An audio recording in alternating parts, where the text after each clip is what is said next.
جب آپ اپنی خوشیوں کا گلا گھونٹ کر پریشان حالوں کی مدد کرتے ہیں تو خوشی خود بخود آپ کی طرف سفر کرتی ہے۔ آپ اس شخص کے حالات نہیں بدل سکتے جو خود اپنے حالات کو بدلنا نہیں چاہتا۔ کسی کا دل چیر کر تو ہم نے نہیں دیکھا ہوتا، مگر وقت اور تجربہ یہ اندازہ کرنا سکھا دیتا ہے کہ کون دل سے کچھ کہہ رہا ہے اور کون زبان سے۔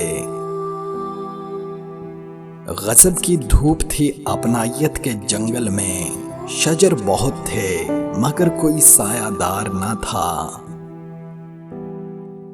مشکلوں سے لڑنا نہیں بلکہ سنبھل کر گزرنا سیکھو، ورنہ آپ کی شخصیت تباہ ہو جائے گی۔ کسی کی اصلیت دیکھنی ہو تو اس سے اختلاف کر کے دیکھ لیں، اختلاف شخصیت کا ایکس رے ہے۔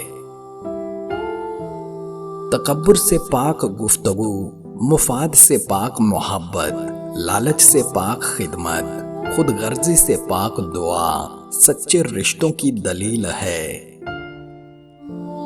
اپنے سے کمزور کے ساتھ کیا جانے والا سلوک ہی انسان کا اخلاق ہوتا ہے۔ کبھی کبھی میٹھی گفتگو کر کے لوگ آپ کو عزت نہیں دھوکہ دے رہے ہوتے ہیں۔ جس گھر میں پرندوں، چیونٹیوں، کیڑے مکوڑوں کو دانا پانی ملتا رہے، اس گھر پر 2 انعام لازمی ہوتے ہیں۔ نمبر 1، اس گھر میں فاقہ نہیں آتا۔